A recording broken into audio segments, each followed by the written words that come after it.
As usually, we have prepared 3 interesting topics that spaceflight has brought in recent days. First, we turn to Florida, where a visually attractive mobile launch pad test was conducted.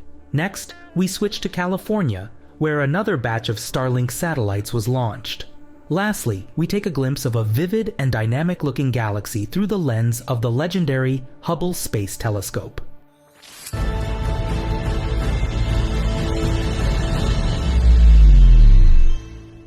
But before we dive into the news, we commemorate the 1-year anniversary of our channel.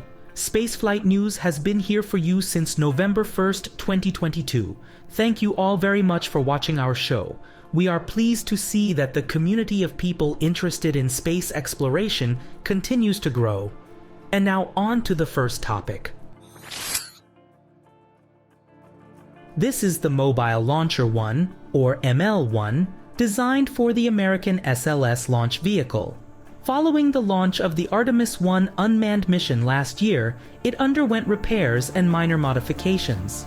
For the past several weeks, it has been placed on the LC-39B launch complex, undergoing approximately 6 months of testing to verify its readiness for the manned Artemis 2 mission. For October 24th, engineers had scheduled to conduct an attractive test of the water system.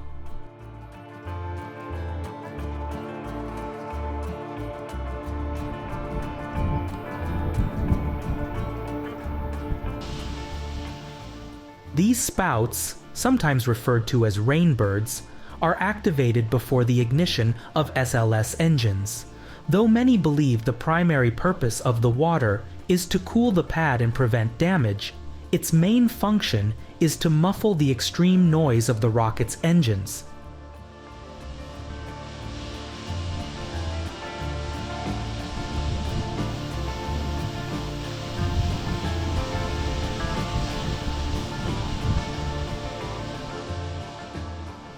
$1.5 million liters of water are released in a matter of seconds under running engines of the launching rocket in order to decrease their incredible noise.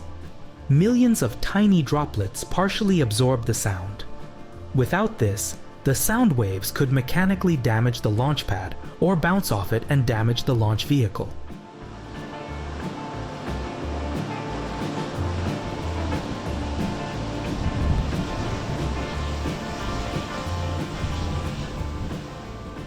The system for flooding the mobile launch pad with water was already active during the Artemis 1 mission, but has since been upgraded.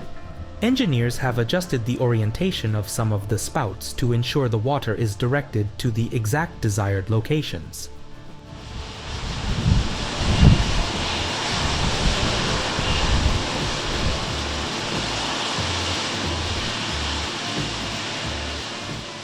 Once all other tests are completed, ML1 will be moved to the Vehicle Assembly Building, where it will serve as a base platform for gradual assembling of the SLS launch vehicle for the Artemis 2 mission.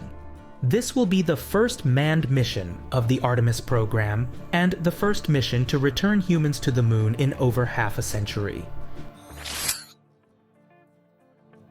On October 29th, the time has come for another Falcon 9 launch with Starlink satellites. The mission designated as 7-6 launched from Vandenberg Space Force Base in California at 9 a.m. Universal Time, carrying a total of 22 Starlink second-generation mini-satellites. This marked the highest number of these satellites ever launched from Vandenberg, since the usual number up until now was 21. This suggests that SpaceX may have optimized the flight trajectory of the Falcon 9 to accommodate an additional satellite.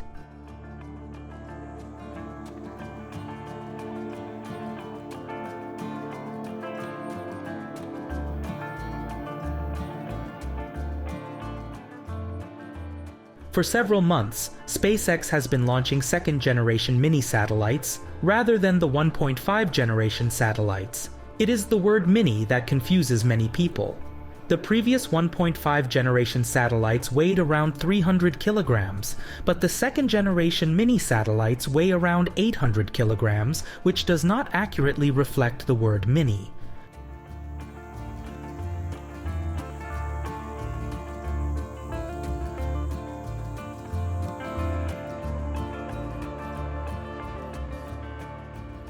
Initially, SpaceX had not intended to construct the second-generation mini-satellites. The original plan was a construction of the full-size second-generation satellites, measuring 8 meters in length, but this plan was abandoned due to the incompatibility of the satellites with the Falcon 9 fairing. You see, these satellites were designed to be launched on board Starship, which is currently under development, but is late on schedule.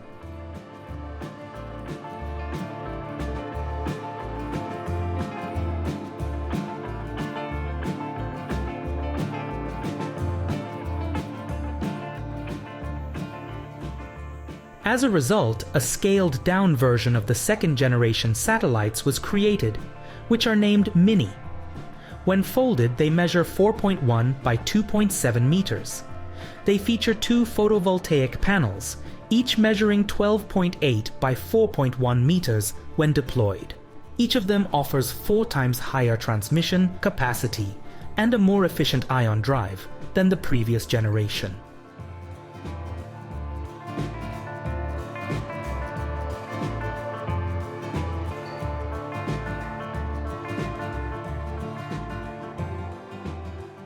The Falcon 9 first stage was reused for the 7th time on this mission. The Of Course I Still Love You drone ship, serving as the landing site, was located approximately 630 kilometers from the launch pad. When looking at this resplendent and dynamic image captured by the Hubble Space Telescope, it is likely no surprise why NGC 1566 has been dubbed the Spanish Dancer. This deep space object is located approximately 60 million light-years away from Earth in the Dorado constellation.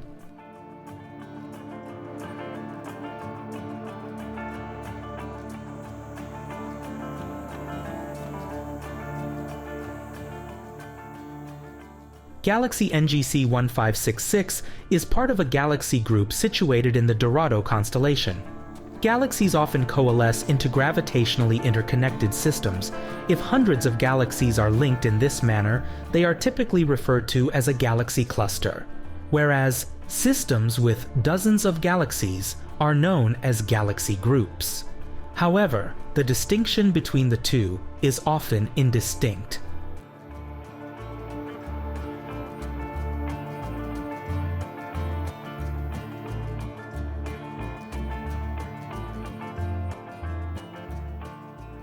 The Hubble telescope captured this image of NGC 1566 using its sophisticated Wide Field Camera 3, or WFC3.